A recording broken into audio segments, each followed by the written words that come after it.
I'd like to deal with a topic that I find very, very problematic in the dating scene today, and that's the list. Everyone has a list. Everyone comes with a list. And listen, maybe even you were told in seminary or told in yeshiva, you should make a list, right? You're going out. You have to decide what is it that you need, what is it that you want, and you come to the date or you come before the date with a very clearly laid out list. This is what I want. This is what I need. And this is absolutely a non-negotiable. I will not marry a person unless they are this, and this, and this. And everyone has their list. It might be, I need someone college educated, maybe yeshivish. I need someone from a good family. I need someone with money. I need someone who's gorgeous. Listen, I know myself. It's not that I'm shallow. It's just, this is what I need. She can't be too materialistic. He can't be too argumentative. It has to be someone who's very academic. I need a husband who'll enjoy going to cultural events with me. That's just what I need. And the lists get very specific. I'm embarrassed to say this, but I was recently at a single Shabbaton, and well over 100 young people were there.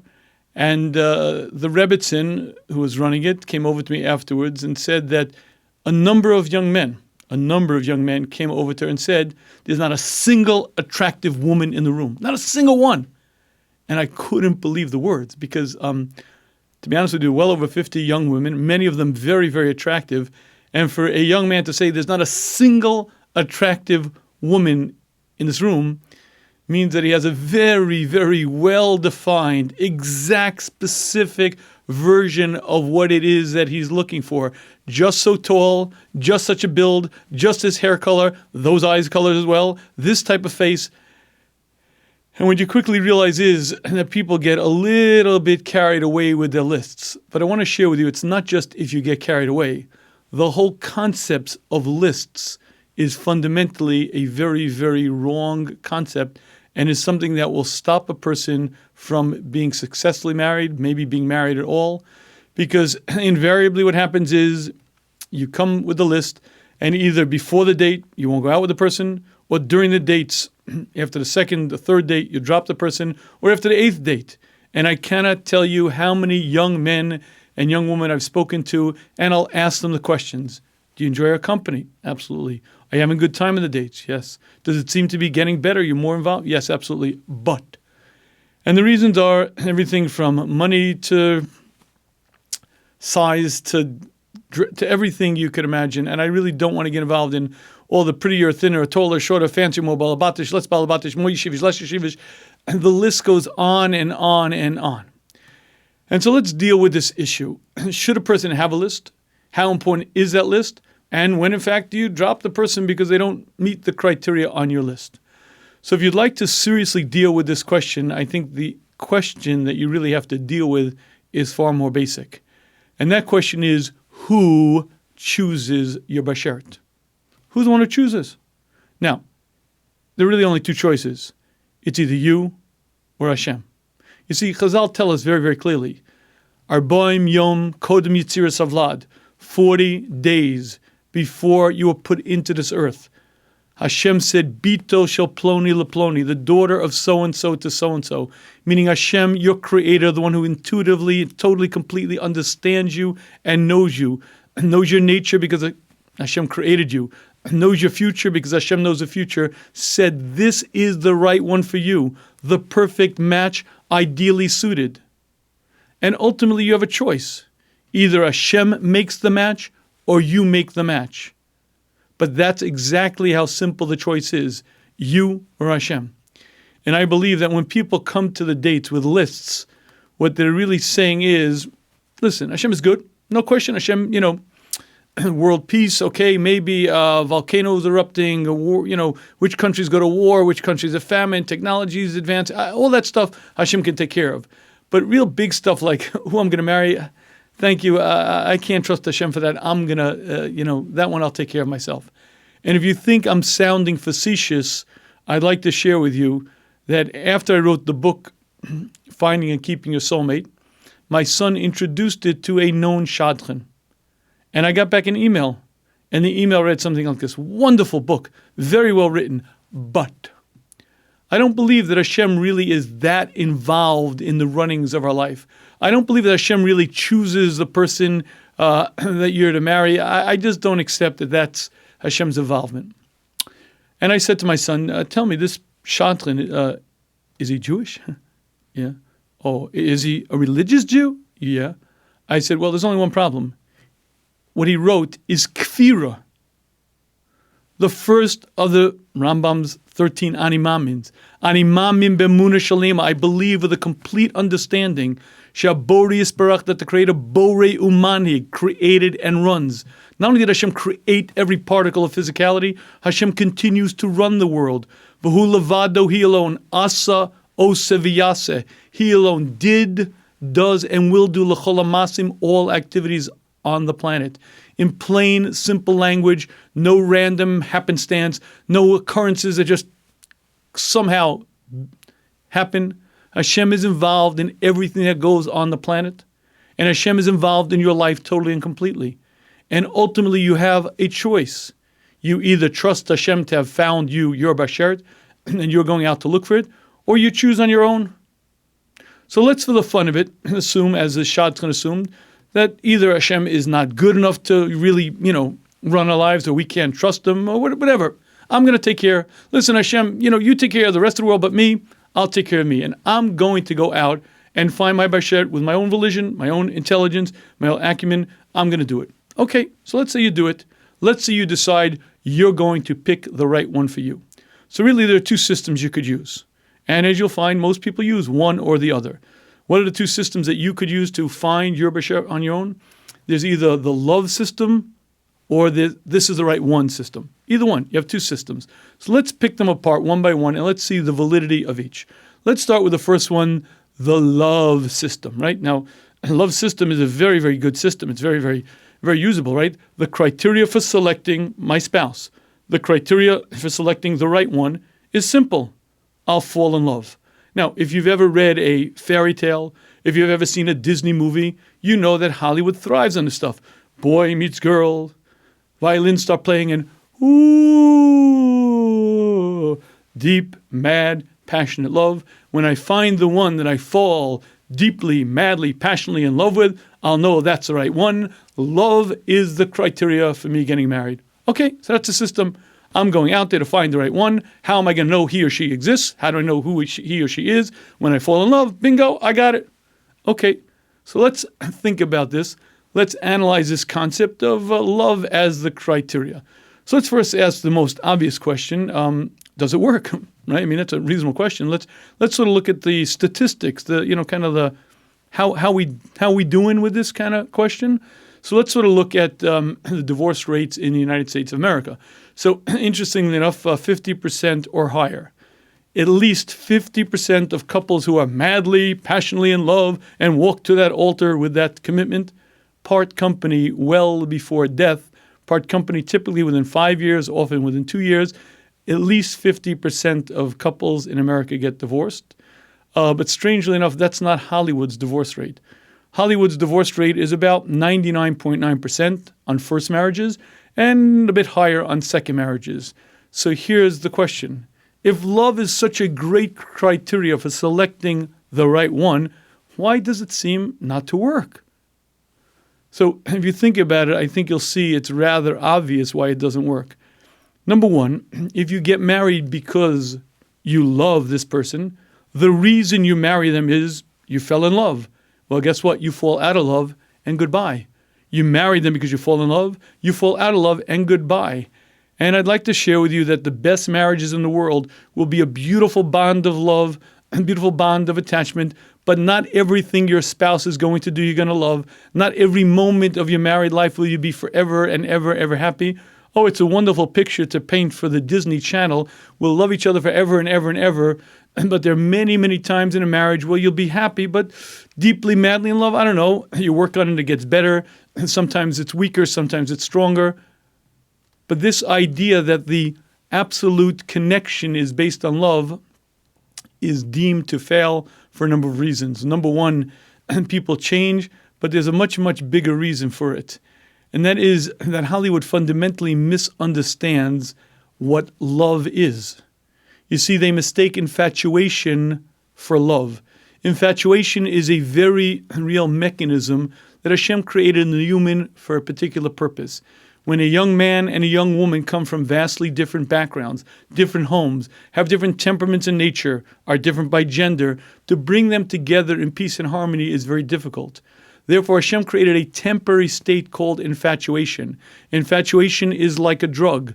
As I've mentioned other parts of the series, infatuation can be measured. They'll measure the neurotransmitters, the dopamine, the serotonin, the adrenaline levels. The change in the neurotransmitters when a young man is infatuated is equivalent to cocaine use. You get high. Whoa! That isn't love. That's infatuation. And would you like to know the difference? The differences are vast. Infatuation is instant. You don't work on it. It just happens to you. Love is something you work on, you develop, and it grows and continues. Infatuation is something you looked at her, she looked at you, and bingo, it went off. Love is something that requires constant nourishment, constant nurturing, and gets stronger and stronger. But the biggest difference for our purposes now is one simple one. Infatuation has a shelf life. It has a limited amount of time that it exists for.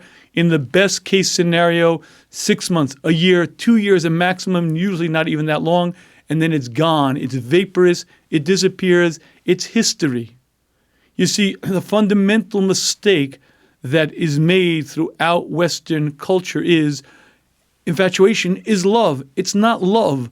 Love is when a couple work together for years and years. They're committed to each other. They're bonded together. They sacrifice one for the other. They're bonded together as a unit. Infatuation is a high. It happens, but then it's gone. It's only created for a very short time. It's supposed to be like the sulfur on the match. You strike it against the matchbox and whoosh, it flames up. Now when it flames up, it's so bright. Oh my goodness. And it looks like it's going to last forever, but it doesn't. Despite Hollywood's versions, despite their understanding. And you could hear the love songs and you could hear the plays. We'll love each other for 1,000 years or more.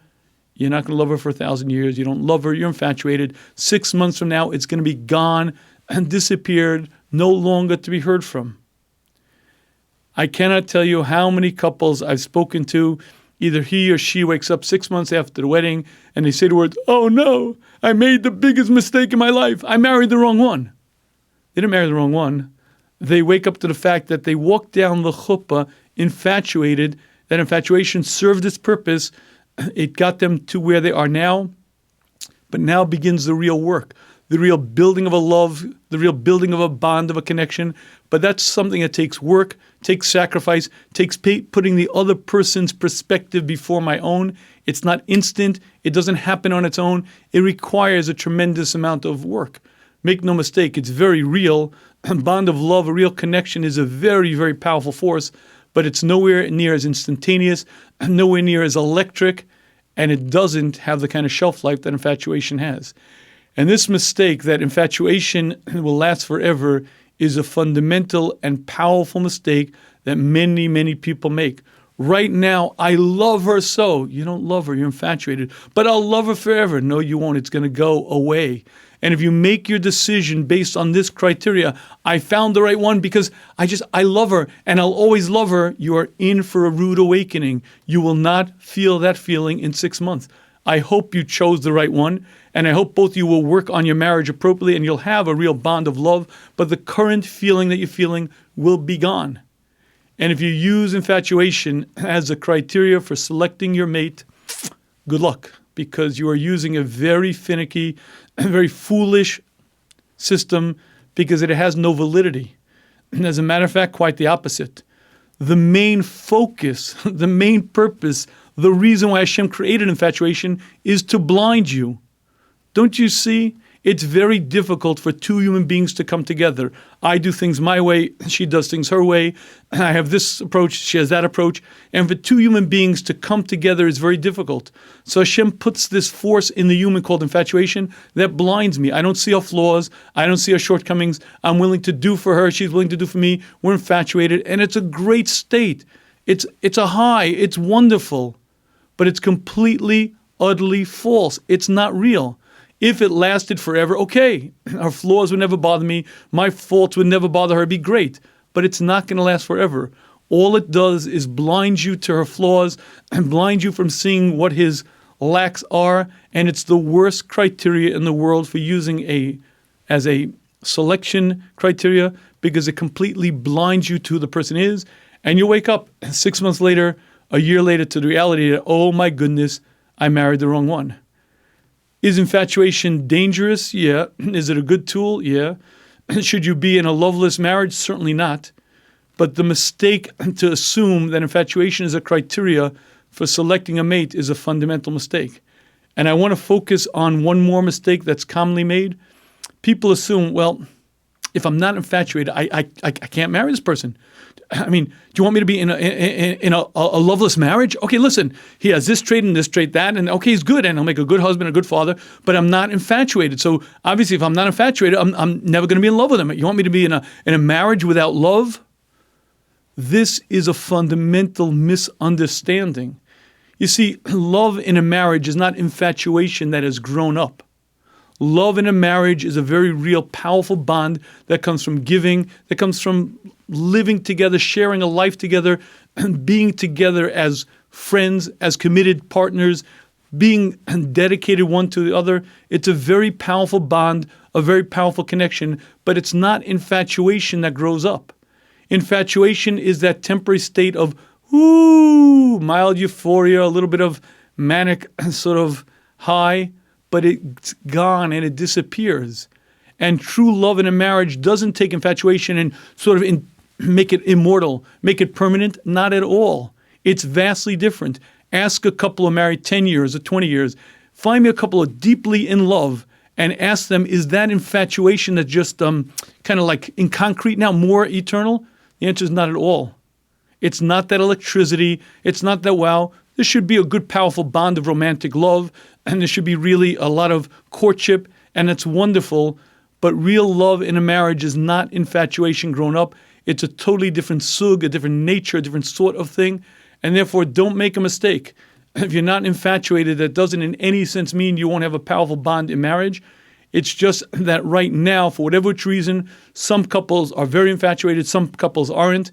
And generally, it has little to do with the eventual love in the marriage. I've dealt with many, many couples who have not much infatuation at all. They both agree it looks right. They enjoy each other's company. It seems to be going the right way. They're attracted to each other, but that sense of like, ooh, isn't there. They get married and work on their marriage, and years later, they're happily married, deeply in love, really, really committed, and they have a beautiful marriage.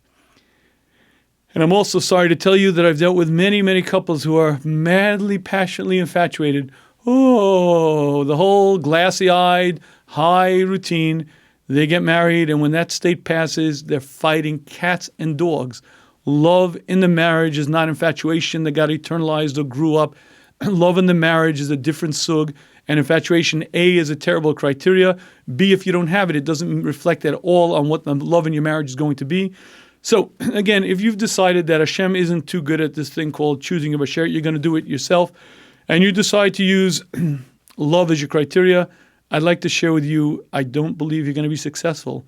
Infatuation is a horrible criteria for choosing a mate, because infatuation is blinding and won't let you see it all. It's going to be gone in 6 months, and you will wake up after 6 months to the mate, to the spouse that you chose, with a criteria that isn't there anymore, and you're going to wake up and say the words, oh my goodness, I made the dumbest choice in my life. So assuming that you're going to make the choice yourself, and assuming that love, infatuation is not the criteria, what are you going to do? Listen, I got to get married. I got to choose the right one. It's up to me, right? So you're going to use a second system. What's the second system that people use to choose their mate, their basher themselves? Oh, it's very simple. I'm going to choose the right one. Listen, I know what I need. I know my nature. I know my temperament. I understand what I need, and I'm going to go out there and find the right one. I'm not going to be one of those infatuated kind of people. I'm way too sober, way too mature. I'm going to use my brains. I'm going to find someone who matches me, someone who's a good fit. I'm going to, basically line it all up, get all the pieces lined up, find the right one, and live happily ever after. Now, if you've never been married, you might actually believe that routine. But speak to someone who's married and ask them a very pointed question, assuming they're happily married. The person that you're married to now, 2 years after the wedding, 5 years after the wedding, is this the same person that you went out with? And I almost guarantee the answer is absolutely not. Baruch Hashem, I'm very happily married. And I'd like to share with you, the person that I went out with has no connection whatsoever to the person I'm married. Does that mean she fooled me? Does that mean she tricked me? No, I'm very happily married. But you have to recognize when people are on the dates, number one, they're putting on their best face. But much more than that, it's not representative of life. You don't know what it's going to be like to be married, to be up with kids and go through the thicks and thins of life. You don't know what it's like to really be married to the person until you're married to the person. And there is no way to know. It's like trying to pretend you know what it's going to be. You're not going to be there. You can't be there. And you could date for 100 years. You will not know the person that you're going to marry until you actually marry them. And this concept was brought home to my wife and myself in a very interesting way. You see, when we were first married, we didn't have much education. We went through the yeshiva system, and unfortunately, there wasn't much in terms of knowing, teaching how to be successfully married. And we decided we did this once. We want to make sure it sticks, and it's only going to be once. So we did a little study of marriages and try to, get an understanding what works, what doesn't. It happens to be that my parents, Allahu Shalom, had a close circle of friends, maybe about 8 couples, and they would regularly get together. So my wife and I sort of did an informal study. We looked at their marriages, we looked at the backs and forth, the ins and outs, and we both reached a very interesting conclusion. Of the 8 couples, not a single one of them would we have put together. Not a single one of them were properly matched. He was too loud, she was too quiet, she was too intellectual, he wasn't. Every one of them was a terrible match. The only couple that maybe we would have put together was actually the one that was having marital strife. But the reality is that not a single one of them was matched. And you know what we discovered? We discovered the great secret. You see, a man and a woman being put together in a harmonious marriage is not so simple. You see, it's not an issue of taking like people who have the same attitudes and the same viewpoints. That's not at all what it's about. Typically, a man and a woman are so different, but not just different by gender, different by interest, different by temperament. Everything about them is vastly different. And if you fundamentally think you know yourself well enough, I guarantee you don't know marriage, and I guarantee you don't have a clue to what you really need. And everyone who's so wise when they're single and knows everything about themselves and about marriage gets married and they discover, oh my goodness, I didn't have a clue. And for the fun of it, I'll give you a challenge. Take your list. Take your detailed list. I know what I need. Write it on a piece of paper. Put it in an envelope. Seal it and put it in a drawer. Mitzvah Hashem, you'll get married shortly. 5 years after your marriage, I want you to open up that envelope. And I want you to look at the list. And I guarantee you 2 things. Number one, your spouse likely doesn't have a lot of those qualities that you absolutely, positively had to have. But more than that, you'll laugh at the list. I thought this was important. I thought this mattered. I'd like to share with you, I deal with many, many couples, hundreds, probably a lot more than that at this point. And unfortunately, there are a lot of issues that come up. And it's never the issues that came up on the dates. Oh, occasionally it is. Sometimes if a couple were having trouble when they were dating, they were fighting when they're dating, it could continue into marriage. But almost always that's not the case. It's things they never dreamt about, things they couldn't imagine, because marriage is a vastly different thing than going out. Boyfriend and girlfriend is cute, but when you get married, it's a whole different world. And if you write down your absolute must-haves, your criteria on a list, and you open it up 5 years after you're married, I guarantee you would laugh at them, because what you'll find is you had no idea about what you really needed, and you had no idea what you were getting involved in. Now, this being said, here's the problem you face. The problem you face is that if you're going to use infatuation, you're in a lot of trouble. If you're going to use your wisdom and acumen, so number one, you don't really fundamentally know yourself. Most people don't until they're 80 at best. Number two, you don't know marriage very well because you probably have never been married. And number three, you don't know the other gender very well because men and women are vastly different. You also have another problem that you probably don't know what you're going to be like in 20 years. You see, when you commit, when you actually walk together to the chuppah, when you accept the ring or put the ring on, that is a commitment for life. You hope to be together for 40 years, 50 years, maybe more. I don't know the exact number, but a real long time. So here's the fundamental question. Where are you going to be 20 years from now? Where are you going to be 30 years from now? What kind of person are you going to be? What kind of interests are you going to have? What are going to be the things that you'll be really involved in and interested in? What nature are you going to have then? Oh, you'll probably have the same basic nature, but I have to believe you're going to change, you're going to grow, you're going to be very different at 40 than at 50. I mean, right? So here's the question. Are you so wise that you know yourself, know the opposite gender, fundamentally understand a marriage, which most people don't understand, and you know where you're going to be 20 years from now, 30 years from now? If you're going to use your wisdom to choose your mate, I wish you a lot of bracha, because I hate to share with you, you are extremely ill-equipped. It is not within human capacity. If you're going to use infatuation or love as your criteria, I'm sorry to say to you, it's unlikely that you're going to succeed. By the way, if infatuation is the criteria, here's an interesting scenario for you.